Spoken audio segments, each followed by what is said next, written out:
tardes, tengan todos ustedes y bienvenidos aquí a Tu Tiempo, Tiempos de Familia. Su servidor, el doctor Jesús Amaya, es un gran honor y privilegio que nos acompañe en esta hora para hablar temas precisamente que atañen a este ambiente familiar, a la pareja, a los hijos, a la escuela y a la misma sociedad. El día de mañana, 3 de diciembre, se celebra el Día Internacional de la Persona con Discapacidad. Y de eso vamos a hablar. Vamos a hablar de estas personas con discapacidad.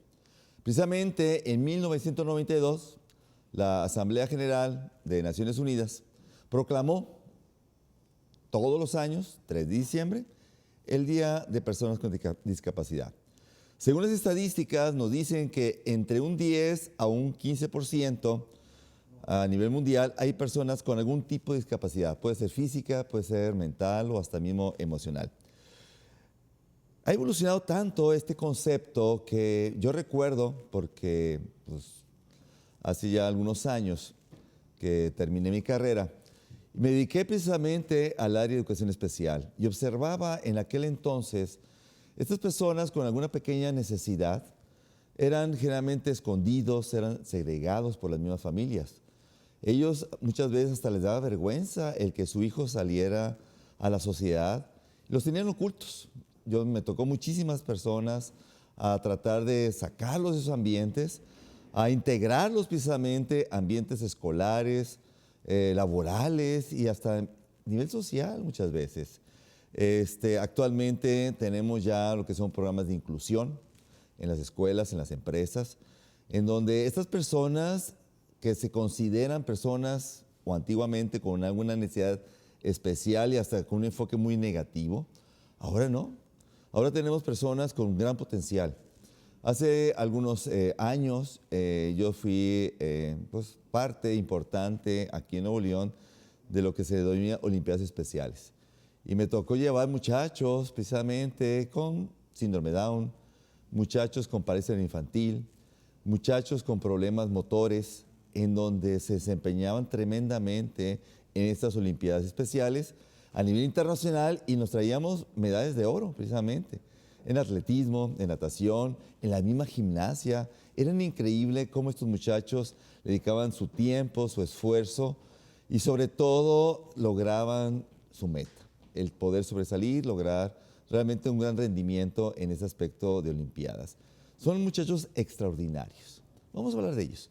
Y para ello tenemos personas que nos van a ayudar a entender un poco qué significa una persona con discapacidad, cuáles son esas ventajas, desventajas, cuáles son esas cualidades, en qué forma poderlo potenciar y sobre todo papás, si tenemos un muchacho en la casa, realmente tiene una gran proyección a nivel social, escolar y laboral. De eso vamos a hablar.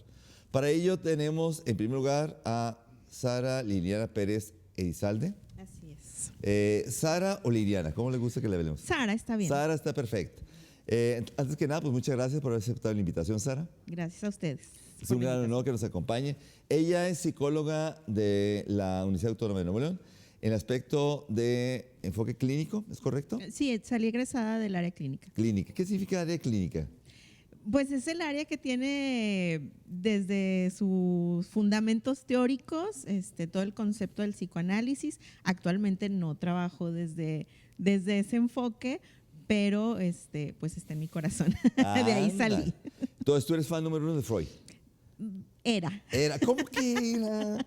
¿Cómo, Sara? Sí, pues va evolucionando y va uno estudiando más cosas y es algo muy bonito, pero ya no me dedico 100% como que a la psicoterapia o esos asuntos. Yo pensaba que te tenías ahí a Sigmund Freud en tu casa con su veladora. No, ahorita el que tengo ahí es a Bowlby. Ándale, ahorita vamos a explicar quién es él. Del apego y todo. Del apego, excelente. Ella es directora de la Unidad de Servicios de Apoyo Escolar 240. Así es. ¿A qué se dedican? Bueno, nosotros somos una unidad. Tengo un gran equipo, son muchas maestras especialistas, psicólogas, trabajadoras social, que nos dedicamos a brindar un servicio a las escuelas regulares para que puedan ser escuelas incluyentes, para que reciban a los alumnos que presentan diferentes barreras para el aprendizaje y la participación, y bueno, les apoyamos para que sean capaces de de brindar un servicio de calidad y realmente incluyente para estos alumnos. ¿Y cuántos alumnos tienen ahí en su centro? ¿O cuántos alumnos atienden? Atendemos 8 escuelas, brindamos servicio en 8 escuelas y ahorita estamos atendiendo alrededor de 240 alumnos con diferentes condiciones. Sí. Algunos tienen discapacidad, otros tienen dificultades para el aprendizaje, en la comunicación y otros tipos de condiciones. Y pues sí, son un montón de alumnos. Muchísimos, estamos hablando de unos 30 por escuela más o menos en promedio. Sí, tenemos escuelas con hasta 30 alumnos con discapacidad. Bueno, Sara, muchas gracias. Ahorita vamos a continuar hablando un poquito de este tema. Claro. Ana Edith Zavala Pérez. Así es. ¿Ana o Edith? Edith. Edith. Sí. ¿Cómo estás, Edith? Muy bien, muchas gracias por la invitación. No, porque al contrario, un gran honor y un gran placer. Edith es licenciada en Educación Especial de la Normal de Especialización de Humberto Ramos Lozano. Sí, así es. En el área de audición y lenguaje. Sí. ¿Qué significa audición y lenguaje? Lo que pasa es que en la normal, bueno, ya en mi generación, nosotros salíamos egresados con un área de atención, es en la que nos enfocábamos con mayor particularidad. Claro que salimos preparados para todas las demás áreas, es decir, discapacidad motriz, discapacidad visual, etcétera.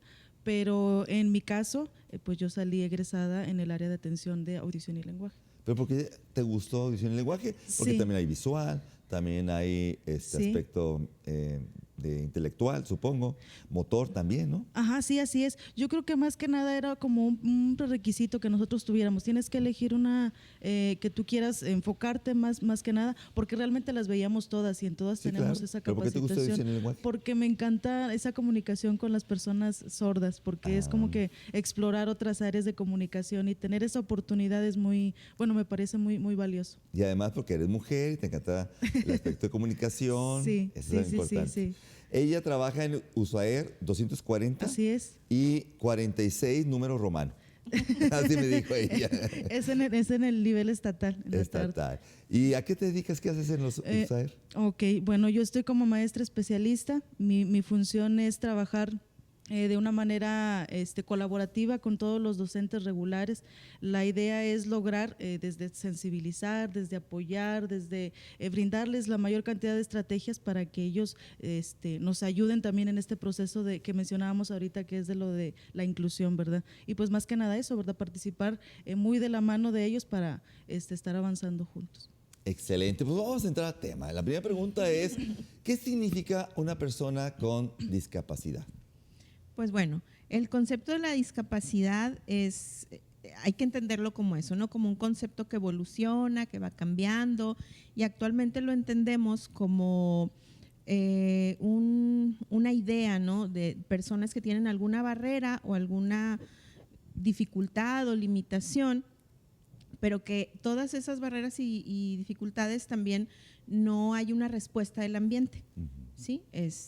Luego a veces decimos, ay, no, es que a lo mejor se siente feo el nombrarlo así, ¿no? Como persona con discapacidad, pero si lo entendemos desde ese enfoque, ¿no? Que es en realidad el ambiente el que no responde a las necesidades de la persona, pues se lava un poquito esa onda de que te sientes mal de decirlo de esa forma, ¿no? Y pues es eso básicamente, el que los ambientes no responden a las necesidades de las personas. Así es. Sí, más que nada tomar en cuenta que según el contexto en el que nos desenvolvemos, pues va a ser ese nivel de discapacidad. Si yo tengo una persona con discapacidad, pero mi contexto es facilitador, pues obviamente la condición de discapacidad pues tiene que disminuir, y esa es la idea de la inclusión, disminuir las barreras, que sea un contexto facilitador y abierto con oportunidades para todos, en lugar de una barrera que haga que se genere una discapacidad, independientemente de si es por alguna condición social, económica, o una condición de salud, alguna general, ¿verdad? Independientemente de eso, que nuestro contexto sea facilitador es lo que va a permitir que tengamos ese parámetro de la inclusión. Cuando hablamos de una persona con discapacidad, ¿podemos definir que hay diferentes áreas de discapacidad o solamente alguna? ¿O cómo se puede clasificar a estas personas con discapacidad? Pues la discapacidad se puede, digamos, dividir en diferentes áreas. Puede ser una discapacidad sensorial, que es cuando, por ejemplo, personas ciegas o personas sordas o personas con una discapacidad motora que tienen dificultades para el desplazamiento por diferentes circunstancias. Y bueno, también la discapacidad intelectual, que es cuando ya están por ahí afectadas algunas cuestiones cognitivas del aprendizaje. Así es. ¿Alguna otra área que se trabaje en discapacidad o son las únicas básicamente, Edith, de las que se están Yo creo que son las únicas, Son las que únicas. ya ahí se engloban las engloban. demás condiciones. Por ejemplo, el espectro autista entraría como una área. ¿En qué área entraría? No, ¿O no entraría no como precisamente. o no se considera como una persona con discapacidad? No se considera actualmente como personas con discapacidad. Interesante. Lo que pasa es que dentro del espectro autista Sí. hay una gama muy amplia y muy variable híjole, la funcionalidad de las personas, ¿no? Por Depende decirlo de de eso. alguna manera. ok. Ajá, hay personas que, por ejemplo, están dentro del espectro autista, pero que tienen Asperger Ujú. y son completamente funcionales, pueden claro. comunicarse, pueden Bien. expresar emociones. Habrá personas que tengan autismo, por ejemplo, no verbal o preverbal, y bueno, las barreras son más amplias y puede estar asociada también a una discapacidad intelectual, pero no necesariamente. Ok. Entonces no es así como que si está dentro del espectro autista hay una discapacidad, no siempre. Ok. Porque nos está mandando ahorita una pregunta de una televidente, Laura. Dice, mi hijo presenta problemas de aprendizaje. ¿Se considera discapacidad? No. No. No. Es más que nada, tenemos que tomar en cuenta muchas cosas. Así como lo menciona ahí la pregunta, es tener en cuenta el estilo de aprendizaje del chico, del alumno. Cómo aprende, si él aprende de una manera más visual, si él aprende más manipulando, si él aprende pues nada más viendo. Entonces depende más que nada de ese tipo de ayudas que él requiere para lograr el aprendizaje. Es decir, cognitivamente y su condición física están en un estado, podemos decirlo, ¿verdad? Bien, pero sí va a necesitar un poquito más de ayudas para lograr el aprendizaje que sus demás compañeritos están logrando. Entonces, en algunos casos nosotros también intervenimos ahí, brindando algunas estrategias, no nada más a los maestros, sino también al padre de familia para que él lo trabaje también en colaboración con nosotros en casa. Ok. ¿Y el aspecto de la hiperactividad también se tomaría aquí o no tampoco se tomaría como una discapacidad? No, como Tampoco, discapacidad no. tampoco, porque nuevamente las funciones cognitivas de las personas con estos otros tipos de condiciones no están afectadas. ¿Sí? Ellos son capaces de aprender, quizá con algunos ajustes, y esa es también nuestra función dentro de las escuelas, el poder facilitar a los maestros estos ajustes razonables y necesarios para que niños con estas otras condiciones también aprendan. Bien, vamos a una pequeña pausa. Aquí está nuestra línea de contacto para que nos hablen, nos pregunten. En este Día Internacional de la Persona con Discapacidad, ¿qué dudas tenemos? ¿Hasta dónde sí, hasta dónde no? El 81 20 20 88 65, ahí está nuestra línea para que puedan ustedes mantenernos en contacto, o 81 26 11 35 35, para que nos sigan preguntando y sobre todo si tenemos dudas en este tipo de discapacidad, hasta dónde sí y hasta dónde no. Y sobre todo como papás, ¿cuál es nuestra responsabilidad ante un niño con estas características? No se vayan, es tu tiempo de familia. Una pequeña pausa. Gracias.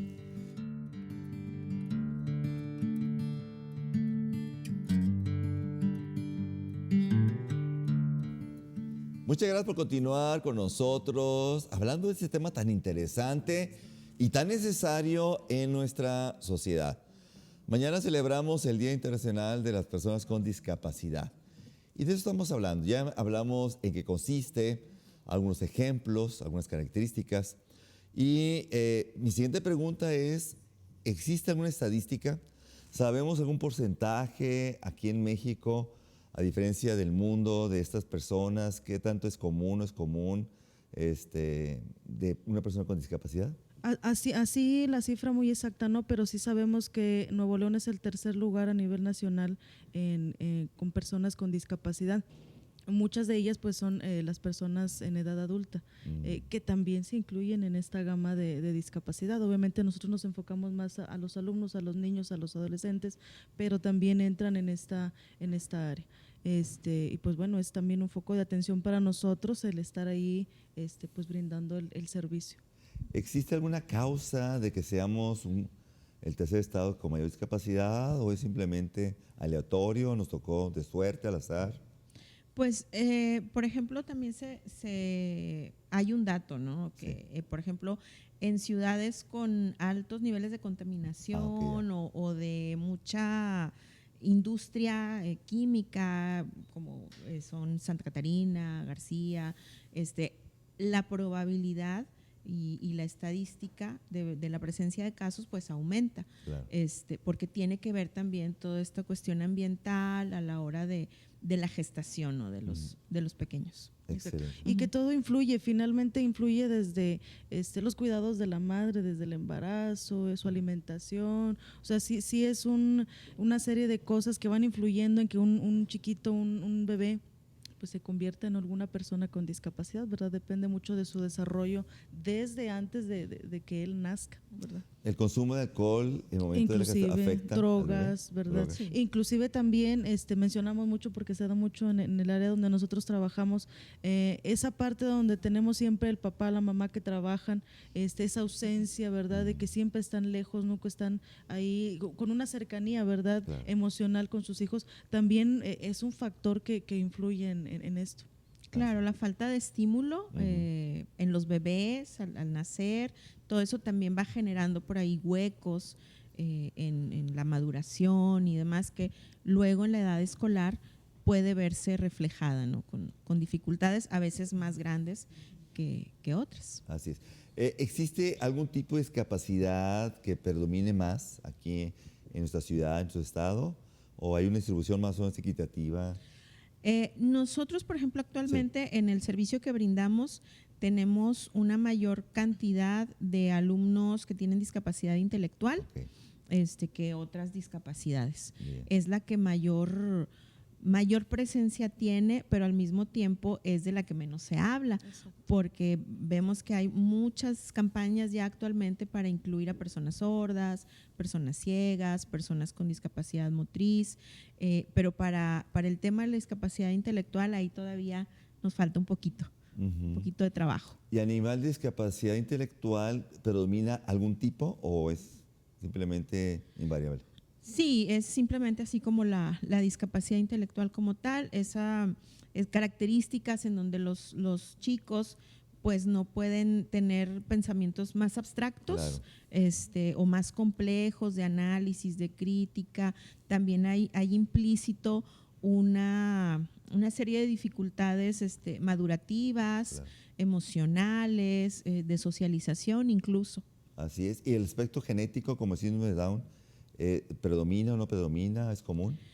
No predomina tanto. No, sí tenemos, ¿verdad? Y también luego se nota porque tenemos a veces alumnos donde pues llega la familia y hay algo, ¿no? Como algún rastro hereditario, genético que por ahí se va viendo, ¿no? En el caso de la discapacidad intelectual, pero también se presentan casos como el síndrome de Down. Se habla de que en el espectro autista también hay algún factor genético que pueda estar influyendo, ¿no? Así es. Los papás, ¿cómo saben si mi hijo tiene algún tipo de discapacidad? ¿Cómo yo puedo detectarlo desde el nacimiento, después, cuando entra a la escuela, cuando entra a trabajar? O sea, ¿cómo puedo darme cuenta?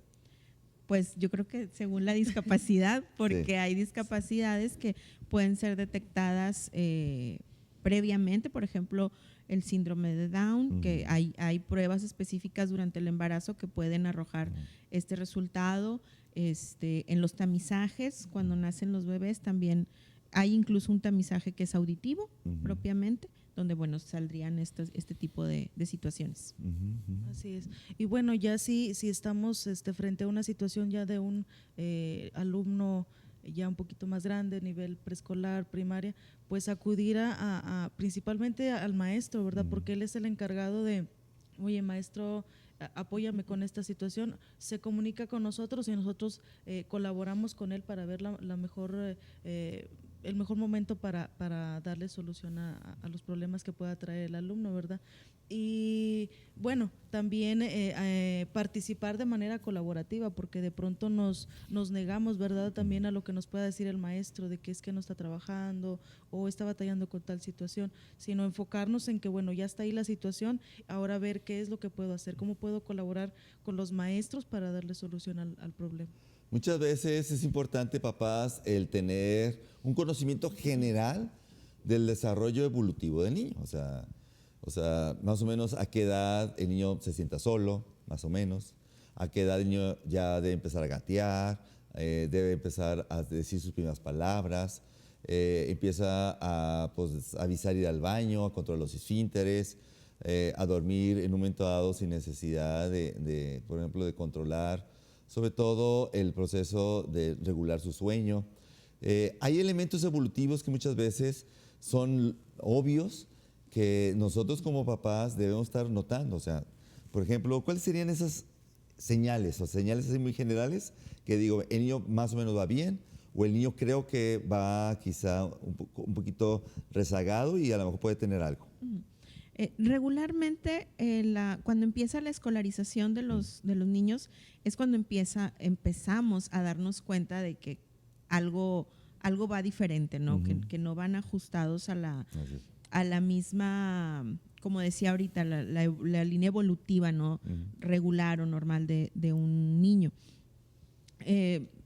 Pues igual, depende de la discapacidad, ¿no? Por ejemplo, en niños sordos, pues bueno, va a ser evidente, bueno, no atiende las indicaciones, no voltea cuando le llaman, hay ciertos señales que nos van diciendo, ¿no? En el caso de la discapacidad intelectual, por ejemplo, que es luego la que también más se dificulta de diagnosticar o de identificar como tal, pues también, ¿no? A lo mejor no llegan a alcanzar ciertos aprendizajes o requieren más ayudas o más apoyos para alcanzarlos. Así es. Sí, inclusive ya dentro del aula de esto último que hablamos de la discapacidad intelectual, cuando el maestro regular brinda su actividad al grupo en general, ve que un alumno, dos alumnos no acceden, haces una modificación. Si ves que todavía a partir de esa modificación ese alumno sigue sin acceder, pues bueno, hay también un foco de atención, no nada más como padres de familia, sino también el docente tiene que estar ahí con los ojos abiertos para observar estas situaciones. Es muy importante, papás, este desarrollo y sobre todo la consulta del pediatra. El pediatra es el que me va a estar ayudando a que el niño ya se paró solito, a que se sentó, sus primeras palabras, empezó a tener ese desarrollo tanto cognitivo, intelectual y físico, que es algo normal. Al momento de nacer, generalmente se aplica una prueba que se llama APGAR, en donde el niño ya se le toma ciertos reflejos y sobre todo te dice el pediatra, este niño creo que tiene o puede tener algo, no sabemos qué todavía, pero hay que ponerle un poquito de atención. Muchas veces los papás olvidamos nosotros este desarrollo y decimos, no, es que el niño se parece al papá. ¿Por qué no habla? El papá habló hasta los 20 años y el niño tiene 7 años y no habla, entonces se parece al papá. O se parece a la mamá porque tiene esto. O sea, papá, por favor, no podemos nosotros confiar en estos elementos, sobre todo de un diagnóstico de familia. Es que se parece el tío y el abuelo y así no se sentaron. Es que el primo caminó hasta los 5 años, entonces es normal. O sea, todos esos aspectos tenemos que tener mucho cuidado. Y sobre todo tener una asistencia de los médicos, sobre todo el pediatra, que me va a ayudar a ir detectando. ¿El pediatra nos puede ayudar a este fenómeno? Sí. Sí, claro. Hay pediatras que tienen las herramientas, ¿verdad? Para poder identificar, sobre todo estas cuestiones que tienen que ver con la evolución sana o normal de los niños, ¿no? Cuando se van ahí viendo que hay desfases, pues ellos nos pueden indicar, ¿no?, qué hacer o a dónde más acudir. Bien, vamos a otra pequeña pausa, a seguir hablando un poquito de este fenómeno de personas con discapacidad y sobre todo regresando bueno, ya como familia ya fue diagnosticado, mi hijo tiene cierta discapacidad y ahora ¿qué hacemos? Nos van a ayudar un poquito a ver ¿Cuáles son esas estrategias? ¿Cuáles son las cosas que tenemos que hacer como familia? No solamente como papás, sino como hermanos, como abuelos, como tíos, como instalaciones también, porque de repente se requieren pequeñas adecuaciones de poder brindarle la mejor oportunidad a tus hijos, a su desarrollo. No se vayan, es tu tiempo de familia. Una pequeña pausa. Muchas gracias por continuar aquí en tu tiempos de familia, hablando del Día Internacional de las Personas con Discapacidad. Ya hablamos un poco quién es una persona con discapacidad, algunos tipos, algunas estadísticas en dónde se manifiesta más, menos. Y ahora vamos a hablar de como papá y mamá. ¿Qué hacemos? Ya nuestro hijo tiene una discapacidad. ¿Qué vamos a hacer con nuestro hijo? Y aquí viene la pregunta más importante. De su experiencia, ¿los papás se involucran positivamente en sus hijos? Muchas veces sí. Okay. Muchas veces sí. También tenemos que entender nosotros como maestras o como psicólogas que pues ellos atraviesan un proceso de duelo, ¿no? Ellos se dan cuenta que no tienen el hijo que soñaron, que hay barreras que tienen que enfrentar y es un proceso doloroso. Y en ese proceso a veces, en el entender qué está pasando, el querer dar una razón o una solución, a veces sí los papás se nos alejan un poquito, pero nosotros estamos siempre haciendo cosas por recuperarlos y tratar de involucrarlos. Muy bien. ¿Cuáles son esas principales barreras que encuentran con los papás? Pues principalmente yo creo que nos encontramos con la negación. En ocasiones siempre, le planteamos la dificultad a la madre de familia y viene ese, claro que no, mi hijo pues es normal, mi hijo mayor también ya muy grande aprendió a leer, cosas de ese tipo que sí son barreras para continuar con el proceso, pero que pues tenemos que seguir ahí colaborando con ellos. Desde la negación, el decir que bueno, pronto va a pasar, pronto va a dejar de suceder la dificultad y algún día va a lograr lo que la mamá requiere, ¿verdad? Entonces yo creo que son las que más ahorita me vienen a la mente al respecto.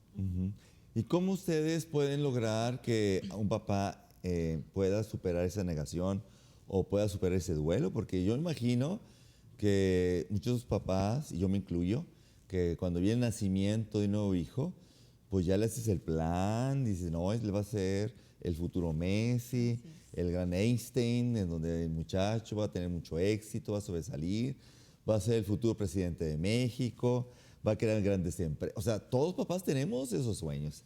Claro. Y cuando nacen y te dice el pediatra, oiga, su hijo puede tener alguna discapacidad, viene ese proceso de negación. ¿Cómo ayudarnos a superar ese? Primero abrir los ojos un poco y hasta cierto grado quizá pues, aceptar que nuestro hijo tiene esa necesidad. Pues nosotros como servicio de educación siempre estamos haciendo acciones para ayudar en ese proceso a las familias. Tenemos una acción que de nuestra zona escolar siempre realiza, que son las redes de familia. También a nivel estatal existe esta forma de apoyo, ¿no? Para las familias. Y son espacios para que ellos puedan hablar de su experiencia, en donde también les brindamos información, porque a veces hay una cuestión también de falta de información.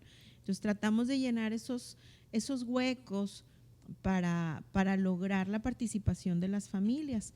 En la medida en que las familias participan y colaboran con nosotros, es más fácil sacar adelante a los chicos.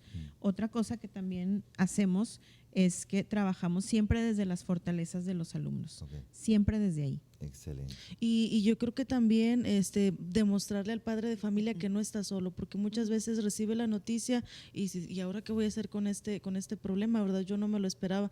Hacerle saber, nosotros como profesionales, que no está solo, que vamos a estar ahí de la mano con él, literal, para poder asesorarlo, para poder guiarlo, para que su hijo salga adelante de una u otra manera. A veces nos bloqueamos porque, bueno, yo hubiera querido que mi hijo fuera pues lo mejor, porque es mi hijo, ¿verdad? Yo esperaba lo mejor de él, pero también hay que aprender a valorar esos pequeñitos esfuerzos que ellos hacen y que logran, partir desde ahí. Valoremos lo primero que van logrando, lo poquito que van logrando, porque eso ya es mucho para ellos. El nivel de exigencia que ellos tienen es de valorarse, porque a lo mejor para nosotros es, pues es cualquier cosita lo que está logrando, pero lo que él está haciendo detrás de ese pequeñito avance es muchísimo. Entonces empezar también por ahí a ayudar a las familias, ¿verdad?, a sensibilizarlos en este sentido.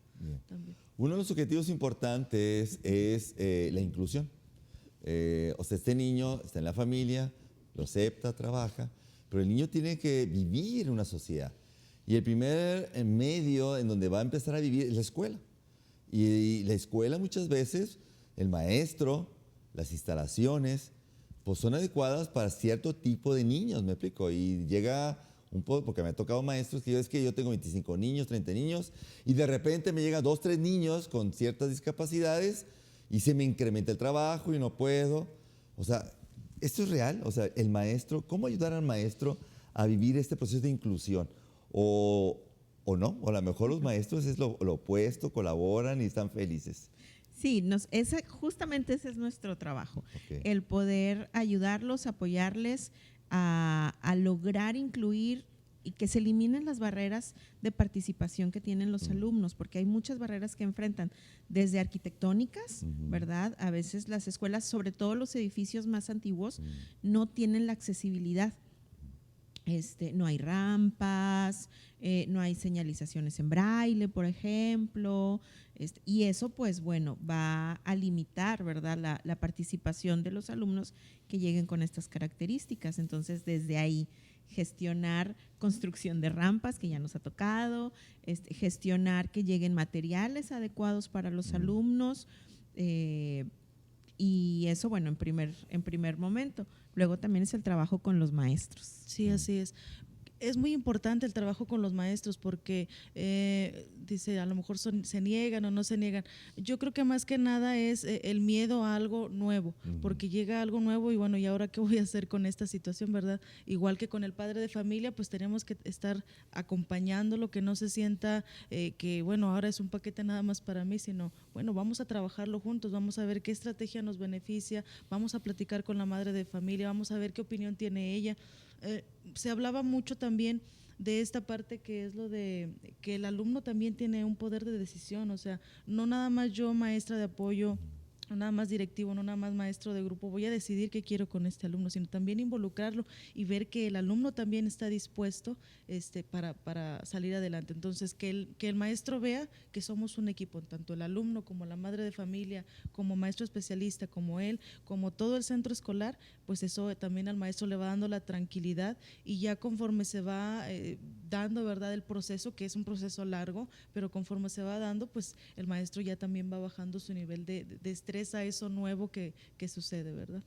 Claro, y lo que intentamos es que ellos logren hacer ajustes, ajustes al currículum, ajustes a la forma de evaluar, ajustes a la forma de motivar a los alumnos, de hacerles participar.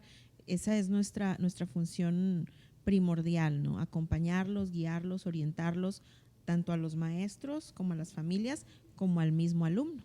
Bien.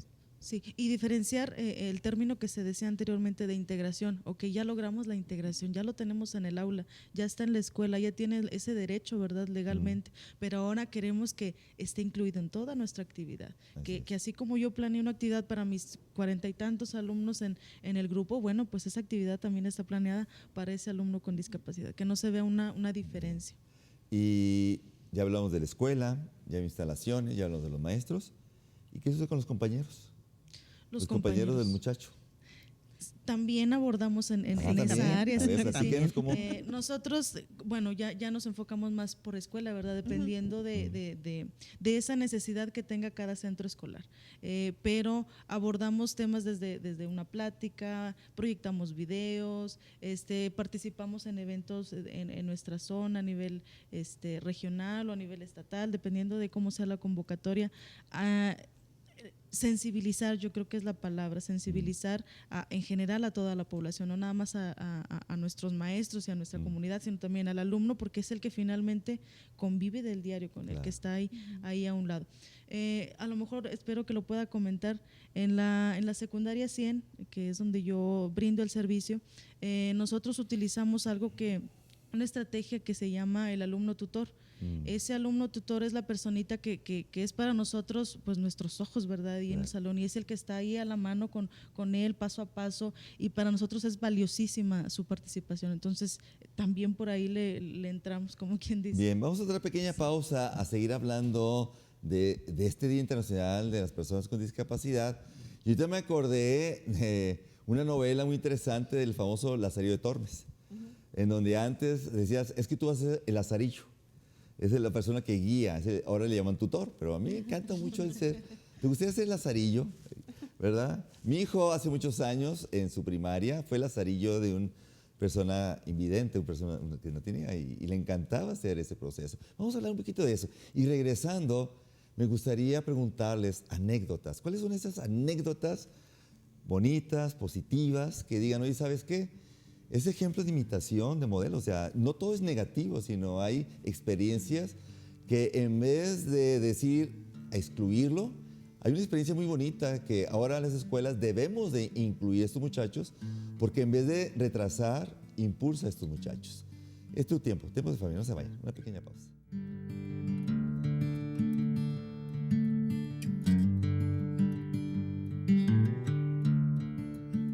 Gracias por continuar aquí en tu tiempos de familia, hablando del día de mañana, el Día Internacional de Personas Discapacitadas. No todo es malo en ese aspecto de inclusión, no es todo malo en ese aspecto de discapacidad. Ahorita estaba comentando, mi hijo mayor, cuando estaba en primera primaria, le tocó ser Lazarillo precisamente de un invidente, compañero de él. Al principio yo recuerdo que tenía miedo, papá, es que si se me cae, papá, ¿qué pasa si se tropieza, si le pasa algo? Yo voy a ser responsable. ¿Qué pasa si no aprende? Porque estaba en clase al lado de él, diciéndole, iba al recreo, lo acompañaba. Era precisamente, iba para todas partes. Fue la experiencia más hermosa y lo ayudó a madurar, a crecer como persona, de esa sensibilidad hacia los demás. Fue algo increíble, realmente. Si hubiera habido otra vez la oportunidad de que mi hijo lo viviera, creo que también lo aceptaría como papá que tuviera esa experiencia. Creo que es algo importante que nosotros debemos tomar conciencia de estas personas que realmente nos pueden ayudar a crecer, a madurar y a ser mejores personas. Anécdotas que han visto, que han conocido. Pues tenemos un montón. A ver, tenemos de aquí hasta las 12 de la noche, no se preocupen. Genial. Es genial. Sí, de manera general es muy reconfortante ver cómo van avanzando los chicos, ¿no? Cómo van liberando todas esas barreras que se van presentando. Ahorita, por ejemplo, se me viene a la mente de alguna alumna. Yo no inicié como directora, obviamente, inicié como psicóloga en algunas unidades de apoyo y hubo una alumna que tenía síndrome de Down, porque por ahí anda todavía. Sí. Y cuando yo llegué, tenía ahí unas cuestiones de conducta muy importantes, porque se corría y iba tras las palomas y era difícil mantenerla dentro del aula. Y hoy día está terminando la secundaria, sigue incluida, ella lee, escribe. Entonces, ver esa evolución en los alumnos es muy, muy gratificante. Cómo ellos van adquiriendo habilidades y herramientas y son capaces de ser autónomos e independientes gracias a toda esa labor que se realiza con las familias, con los compañeros, con los maestros. Excelente. Pues sí, igual como dice la directora, esa gratificación que nos da ver que los alumnos a veces no nos lo dicen, pero la simple sonrisa que les causamos, ver que les estamos apoyando, para nosotros ya es una experiencia fabulosa. Algo que podría yo comentar de muchas cosas que nos han pasado. Recuerdo que en alguna ocasión, en mis primeros años de trabajo en esta área, Tenía yo una alumna que no accedía a la lectura, ni a la escritura, ni a matemáticas. Entonces era como que mi reto en ese momento, pues uno entra joven y entra con todas esas ganas de estrategias y todo. Entonces yo estaba pues con ese objetivo firme en ella. Tenía mis demás alumnos y claro que tenía esa atención con ellos, pero ella era como que mi reto. Entonces yo no lo lograba, brindaba estrategias, hablaba con mamá, colaboraba con el docente, no lograba ese acceso a… Yo sabía que podía hacerlo, era una alumna con un cierto rezago académico. Entonces, de pronto un día, estando ya ya para salir de la primaria, porque estaba en la primaria, ya para salir de primaria, pasar a secundaria, hablo con la mamá, pues mire señora, algo está pasando, o sea, realmente es preocupante la manera en que pues la alumna no nos responde, ¿verdad? Vamos a averiguar qué es lo que está pasando. Y dio la casualidad que en esa época la mamá tenía una cita médica, ¿verdad? Aparte de todo esto, entonces le iban a sacar sangre a la señorita y entonces la madre pues le dice, pues te van a sacar sangre para ver por qué no aprendes, ¿verdad? Obviamente no era por eso, ella tenía su cita médica aparte. Y entonces ella sale de la primaria a los… yo creo que sería julio, como para septiembre, octubre, yo la vuelvo a contactar. Y me dice, maestra, ¿qué cree? Y yo, ¿qué? Pues es que yo de pronto me pasó por la mente todo lo que usted me decía, todas las actividades que me decía, es que mira, es así, de pronto me pasó por la mente y aprendí a leer. Y yo así de que me quedé, wow, pues entonces no era el momento que me tocara a mí ver el resultado, fue posterior a lo que se trabajó con ella, pero claro que para mí fue bueno, lo logré a lo mejor ya después de tiempo, pero se logró. Entonces sí fue algo gratificante también para mí. Así es. Muchos de estos chicos, papás, son ejemplos de persistencia, de esfuerzo, de energía, de entusiasmo, de motivación. En mi experiencia, me da hasta risa, muchachos con síndrome de Down, les decía, si te portas mal, mañana no vienes a la escuela. No, hombre, era la tragedia. O sea, estos muchachos, el peor castigo era el no poder venir a la escuela a trabajar. Era lo peor que puede pasar. En cambio, los demás muchachos era un premio, pero para ellos no. Y este fenómeno es bien interesante, o sea, cómo el esfuerzo, el trabajo es increíble. Otro caso que conocí hace algunos años de un muchacho de sexto de primaria que tuvo polio y jugaba fútbol. Estaba en el equipo representativo de la escuela jugando fútbol y con muletas jugaba fútbol, ¿sí? Y fue campeón goleador en el equipo, ¿me explico? Y era increíble. Y al final del torneo, los compañeros, no entrenador, ni papás, ni escuela, los mismos compañeros eligieron quién era el mejor jugador del equipo. ¿Y adivinen quién eligieron? A este muchacho. Porque en serio, era un modelo de esfuerzo, de energía. Lo veías cómo le entraban duro a este muchacho, lo tumbaban, ¿me explico? Se caía y el muchacho más se sacudía y seguía jugando, ¿me explico? O sea, él jamás reclamó, jamás lloró, su pasión era el fútbol. Y era realmente el motivo de que los demás compañeros tuvieran un entusiasmo para jugar y de superación. Muchas veces son modelos de superación estos muchachos. Claro. Sí, muchas veces, incluso un ejemplo para sus compañeros. Hace ratito hablábamos de la sensibilidad que pueden desarrollar las personas que están a su alrededor. En las escuelas, gracias a la inclusión de los alumnos, los demás compañeros pueden ser sensibles a las necesidades de los demás, no nada más con discapacidad, sino a generar altos niveles de empatía, y eso pues obviamente se traduce en mejores ciudadanos cuando luego crecen. Así es. Hay estudios muy interesantes con respecto a este aspecto de inclusión, que las escuelas que empiezan a tener más niños con discapacidad son escuelas que sufren menos de bullying, son muchachos que se respetan mejor, como comentaba ahorita, hay mayor empatía, hay mayor comunicación, hay mayor aceptación, hay mejor amistad. Realmente estos muchachos hacen una diferencia importante, sobre todo de colaboración entre los muchachos. No sé si han visto ustedes en escuelas cuando hay un niño con cierta discapacidad, cómo los compañeritos se acercan y te ayudo y ven para acá y tú eres mi amigo y ahora nunca lo dejan solo. Y yo creo que es natural en ellos porque finalmente esto se inculca desde casa aprenden a valorar, a respetar, a ser flexibles, entonces es bien padre ver que en el ámbito escolar pues se puede vislumbrar de esta manera, ¿verdad? También. Y muchas veces este proceso de discapacidad, en vez de ser una debilidad, ahora se convierte en una fortaleza, se los digo, es una fortaleza. A mí me da tristeza, se los digo papás, que las escuelas empiezan estos programas tan bonitos de inclusión y aún mismo los mismos papás dicen, no, ahora saco a mis hijos de ellos, porque es que mi hijo empieza a imitar ciertas conductas, es que yo no quiero que mi hijo tenga ciertos modelos. Espérame, es al revés, es realmente algo que nuestros hijos es un gran tesoro para que los muchachos desarrollen todo este tipo de capacidades.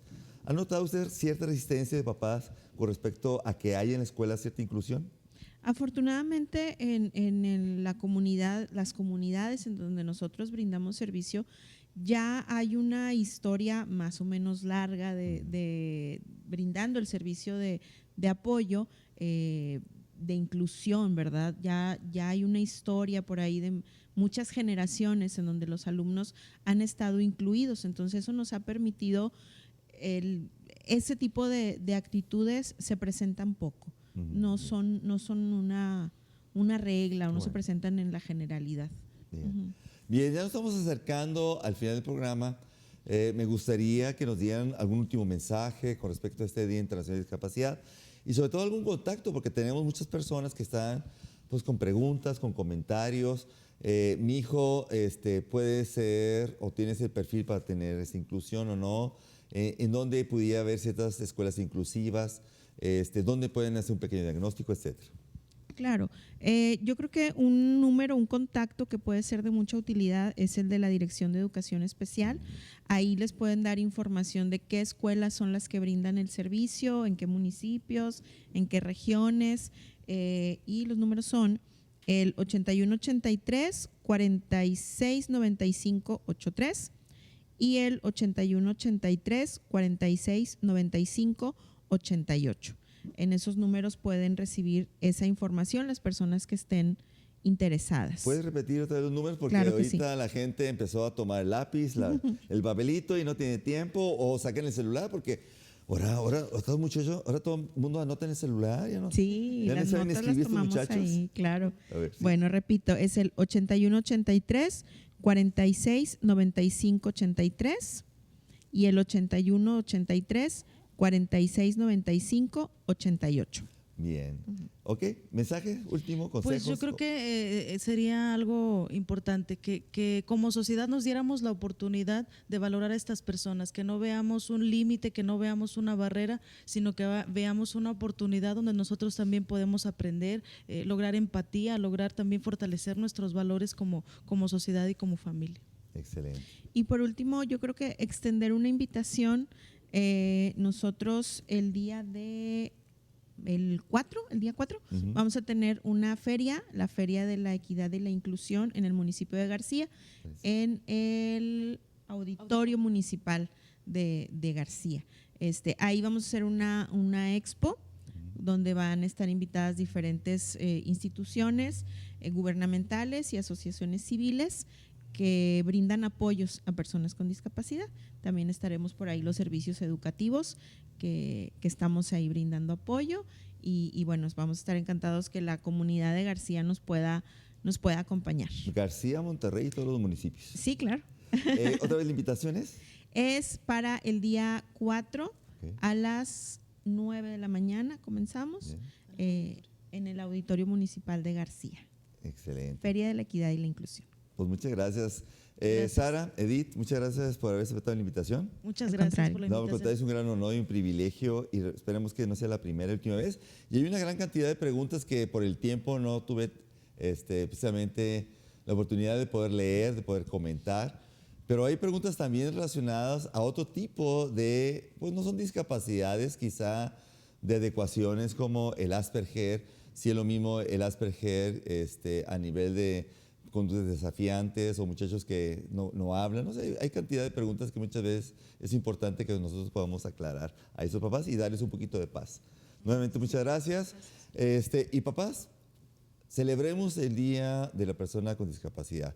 Demos la oportunidad a ellos a demostrar toda su potencialidad. No porque tengan un pequeño elemento especial, no va a tener la oportunidad de desarrollar tanto o más que nosotros. Es algo muy importante que estemos sobre todo en comunicación y abiertos a estos muchachos, y van a observar que tienen grandes cosas que pueden aportar, no solamente a nosotros, a nuestros hijos, sino a la misma sociedad. Muchas gracias y estaremos en contacto también la próxima semana aquí en su mismo canal, misma hora, en Tiempo de Familia, y sobre todo en la televisión inteligente que es Canal 28. Hasta la próxima. Felicidades y buenas tardes. Gracias.